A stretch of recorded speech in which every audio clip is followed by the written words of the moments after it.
মই আহি উপস্থিত হ'লোঁ অৰণ্যবাদক পদ্মশ্ৰী যাদৱ পায়েং ছাৰৰ ঘৰত। এয়া তেখেতৰ ঘৰৰ পদূলিত আমি উপস্থিত হ'লোঁ। মই লগ পালোঁ গুৱাহাটীৰ পৰা অহা কেইগৰাকীমান চাইকেল ৰাইডাৰ।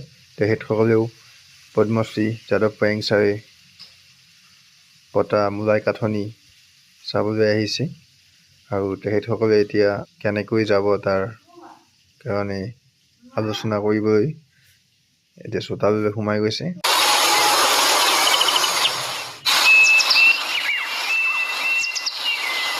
এনেদৰে চোতালত সোমাই গ'লোঁ।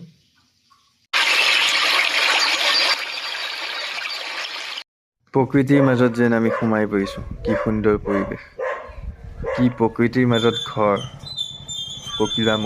পকিলামুখৰ এই চাপৰিত কি সুন্দৰ পৰিৱেশৰ মাজত ঘৰ। আমি বহিবলৈ ক'লে নাৱৰীয়া মানুহ এজনে। তেখেত নাই চাগে, আমি লগ পাবলৈ আহিছিলোঁ চাগে মূলাই কাঠনিতে আছে, গতিকে আমাৰ লগ পোৱা নহ'ল। গতিকে চাইকেল ৰাইডাৰ সকল বহিছে, মই ওলাই আহিলোঁ।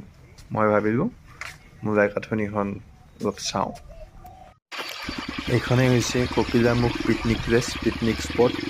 ইয়াৰ পৰা উত্তৰে এই যে দ্বীপটো আছে, দূৰৰ চাপৰিটো আছে, সেইটোৱে ঔনামুখ চাপৰি আৰু এই ঔনামুখ চাপৰিতে মূলাই কাঠনি অৱস্থিত।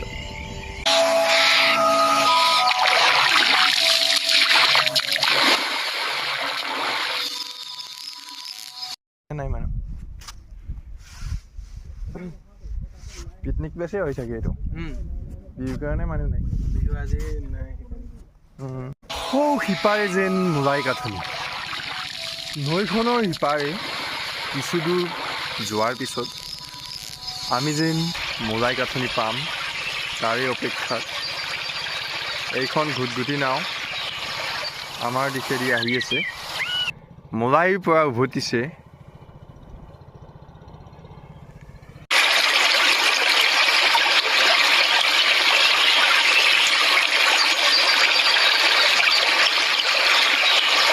এই নদীৰ পানী টুপি, এই নদীৰ পানী টুপি, এই নদীৰ বালি বালি, এই নদীৰ চাহতে।